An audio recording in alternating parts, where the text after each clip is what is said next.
Shri Joseph Antony, ഞാൻ നേരത്തെ സൂചിപ്പിച്ചതുപോലെ ബംഗ്ലാദേശിലെ ജനത എന്ന് പറയുന്നതായി സാധാരണ മനുഷ്യരായിരിക്കും ഈ കലാപത്തിൻ്റെ ഏറ്റവും വലിയ രൂക്ഷിതമായ ഫലം അനുഭവിച്ചുകൊണ്ടിരിക്കുന്നത്. അവിടെ മറ്റ് ചില രാഷ്ട്രീയ ഏറ്റുമുട്ടലുകൾ കൂടി നടക്കുകയാണ്. ഇടക്കാല സർക്കാരിനെ നയിക്കുന്ന യൂനിസിന് അധികാരത്തിൽ നിന്ന് ഒഴിഞ്ഞു പോകാൻ യാതൊരു ഇഷ്ടവുമില്ല. അദ്ദേഹം ആ അധികാരത്തിൽ പിടിച്ചു തൂങ്ങാൻ ശ്രമം നടത്തിക്കൊണ്ടിരിക്കുകയാണ്. അതിന് ആരുടെ പപ്പറ്റായും നിന്നുകൊടുക്കാൻ നൊബേൽ ജേതാവ് കൂടിയായ അദ്ദേഹം തയ്യാറെടുക്കുന്നതിൻ്റെ അനന്തര ഫലങ്ങൾ കൂടിയാണ് നമ്മൾ കണ്ടുകൊണ്ടിരിക്കുന്നത്. ഇപ്പോൾ മെമൻസിംഗ് നഗരത്തിൽ ദീപു ചന്ദ്രദാസ് എന്ന 25-കാരനെ മതനിന്ദ ആരോപിച്ച് ചുട്ടുകൊന്ന സംഭവം, അതിൻ്റെ ഒരു സീക്വൻസ് തന്നെ തസ്ലിമ നസ്രീൻ ഇന്ന് ട്വീറ്റ് ചെയ്തിട്ടുണ്ട്. എങ്ങനെയാണ് ആ സംഭവം നടന്നത്, പോലീസിനുൾപ്പെടെ ആ സംഭവത്തിലുള്ള പങ്ക് എന്താണ് എന്ന് വ്യക്തമാക്കുന്ന ദൃശ്യങ്ങൾ ഉൾപ്പെടെ രംഗത്ത് വരികയാണ്. അപ്പോൾ ഒരു യുവാവിനെ അങ്ങനെ കൊല്ലാനായി വിട്ടുകൊടുക്കുകയാണ്. അതിന് ഈ ഭരണകൂട സംവിധാനത്തിന് പോലും പങ്കുണ്ട് എന്ന സംശയങ്ങൾ വളരെ വ്യക്തമായി വരുമ്പോൾ പ്രതിക്കൂട്ടിലാകുന്നത് ഇടക്കാല സർക്കാരിനെ നയിക്കുന്ന യൂനിസ് കൂടിയാണ്. ആർക്ക് വേണ്ടിയാണ് ഇതുമൊക്കെ എന്ന സംശയമാണ് ഉയരുന്നത്. ഇതിൻ്റെ ഒക്കെ ഫലം അനുഭവിക്കേണ്ടി വരുന്നത് സാധാരണക്കാരായ ജനങ്ങളാണ് എന്നതുമാണ് യാഥാർത്ഥ്യം. ബംഗ്ലാദേശിൽ ഇപ്പോൾ ഒരു ഭരണകൂടമുണ്ടോ എന്ന് പറയാൻ കഴിയും. ബംഗ്ലാദേശ് ഭരിക്കുന്നത് ജനക്കൂട്ടമാണ്.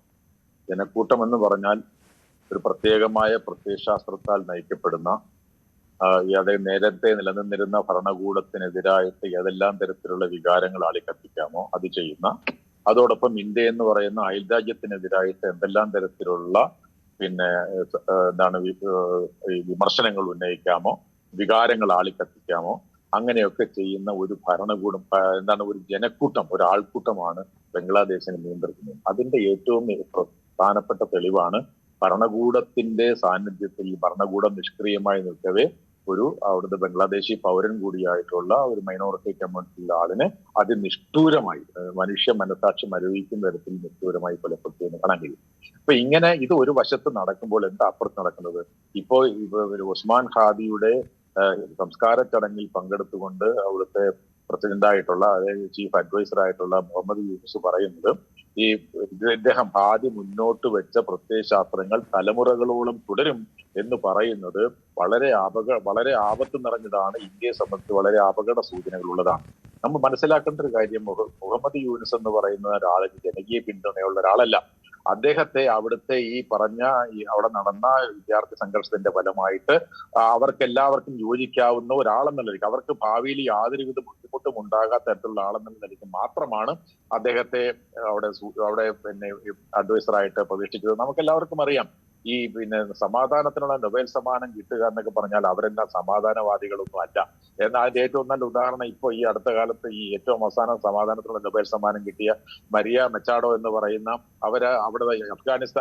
അവിടുത്തെ വെനസ്വേല എന്ന് പറയുന്ന രാജ്യത്ത് അമേരിക്കയുടെ പട്ടാളം ഇടപെട്ട് ആക്രമിക്കൂ എന്ന് പറയുന്ന ആളാണ്. അങ്ങനെയുള്ളവർക്കൊക്കെ നോബൽ സമ്മാനം കൊടുക്കുന്ന കാലത്ത് ഇദ്ദേഹത്തെ പോലുള്ള ഒരാൾക്ക് നോബൽ സമ്മാനം ഈ സമാധാനത്തിനല്ല, അദ്ദേഹത്തിന്റെ സാമ്പത്തിക രംഗത്തുള്ള സംഭാവനകളൊക്കെ കണക്കിലെടുത്താണ് കൊടുത്തെങ്കിൽ സമാധാനത്തിന്റെ പേരിലാണ് കൊടുത്തത്. ഞാൻ പറഞ്ഞു വരുന്നത്, അദ്ദേഹം എന്ന് പറയുന്നത് ഇപ്പോ നമുക്ക് എല്ലാവർക്കും അറിയുന്ന പോലെ അവിടുത്തെ ജമാഅത്തെ ഇസ്ലാമിയുടെയോ അല്ലെങ്കിൽ NCPയുടെയോ ഈ ഇൻഖിലാബ് മഞ്ച് എന്ന് പറയുന്ന പ്രസ്ഥാനത്തിന്റെയോ ഒക്കെ പ്രത്യയശാസ്ത്രത്തിന്റെ പ്രതിനിധി മാത്രമാണ് അദ്ദേഹം. അദ്ദേഹത്തിന് സ്വന്തമായിട്ട് യാതൊരു താല്പര്യങ്ങളും ഇല്ല. ആ താല്പര്യം എന്ന് പറയുന്നത് ഇവരുടെ താല്പര്യങ്ങൾ സംരക്ഷിക്കുക എന്നുള്ളതാണ്. ആ താല്പര്യം എന്ന് പറയുന്നത് ഇന്ത്യയെ സംബന്ധിച്ച് വളരെ വളരെ അപകടകരമായ സംഭവമാണ്. കാരണം നമുക്കറിയാം, അദ്ദേഹം അടുത്ത കാലത്ത് ചൈന സന്ദർശിച്ചപ്പോൾ അദ്ദേഹം പറഞ്ഞ എന്താണ്, നിങ്ങൾ ചൈനയോട് പറയുകയാണ്, നിങ്ങൾ വരൂ, ഞങ്ങള് ചെക്കൻ ലെക്ക് എന്ന് പറയുന്ന ആ സ്ഥലത്തിന് നമുക്ക് ഒരുമിച്ച് അതിനെ ഇന്ത്യക്ക് ബുദ്ധിമുട്ടുണ്ടാക്കുന്ന എന്ത് വേണമെങ്കിലും ഞാൻ നിങ്ങൾക്ക് ചെയ്യാൻ തയ്യാറാണ് എന്ന് പറയുന്ന തരത്തിലേക്ക് അദ്ദേഹം മാറി. അതുപോലെ തന്നെ നമുക്കറിയാം, പാകിസ്ഥാൻ എപ്രകാരമാണ് എത്ര ലക്ഷത്തോളം ആളുകളെ ബംഗ്ലാദേശികളെയാണ് കൊന്നൊടുക്കിയത്, നിഷ്ഠൂരമായി കൊല്ലുക, നിഷ്ഠൂരമായി റേപ്പ് ചെയ്യുക. ഈ തരത്തിൽ നേരത്തെ സൂചിപ്പിച്ച പോലെ മനുഷ്യ മനസാക്ഷിയെ മരവിപ്പിക്കുന്നതോ ഞെട്ടിപ്പിക്കുന്നതോ ആയിട്ടുള്ള ക്രൂരമായ നിഷ്ഠൂരതകളാണല്ലോ പാകിസ്ഥാന്റെ പട്ടാളം അവിടെ നടത്തിക്കൂട്ടിയത്. അപ്പൊ അവരും അവരോടൊപ്പം ചേർന്ന് ഈ ജമാഅത്ത് ഇസ്ലാമിയും ചേർന്നാണല്ലോ അവിടെ ഈ കലാപം വരുത്തി വെച്ചത്, 1971 നയിച്ച കാര്യം. അപ്പൊ അങ്ങനെ ഈ കലാപം സൃഷ്ടിച്ച ആൾക്കാരെ തെരഞ്ഞു പിടിച്ച് ശിക്ഷിച്ചതിന്റെ ഒരു പ്രതികാരം കൂടിയിട്ടാണല്ലോ വിദ്യാർത്ഥി പ്രക്ഷോഭം എന്നുള്ള പേരിൽ ജമാഅത്തെ ഇസ്ലാമിയുടെ നേതൃത്വം നടന്ന പ്രക്ഷോഭങ്ങൾ നമുക്ക് കാണേണ്ടത്. അപ്പൊ ഞാൻ പറഞ്ഞു വരുന്നത് അതിന്റെ ഫലമായിട്ട് എന്താ സംഭവിച്ചത്? ബംഗ്ലാദേശും പാകിസ്ഥാനും തമ്മിലുള്ള സൈനിക സഖ്യങ്ങൾ, സൈനികമായ ചർച്ചകൾ, സൈനികമായ സന്ദർശനങ്ങൾ നിരന്തരമായി നടന്നുകൊണ്ടിരിക്കുകയാണ്. അപ്പൊ അവര് പിന്നെ പാകിസ്ഥാൻ സേന ഇവിടെ വരുന്നു, ഇവിടുത്തെ സൈനിക അധികാരികൾ പാകിസ്ഥാനിലേക്ക് പോകുന്നു. അപ്പൊ ആ തരത്തിൽ വളരെ ശക്തമായ ബന്ധം അവർ തമ്മിൽ ഉണ്ടാക്കി കഴിഞ്ഞിരിക്കുന്നു. അത് ഇന്ത്യക്ക് വളരെയധികം ബുദ്ധിമുട്ടുണ്ടാക്കാൻ പോകുന്ന സംഭവമാണ്.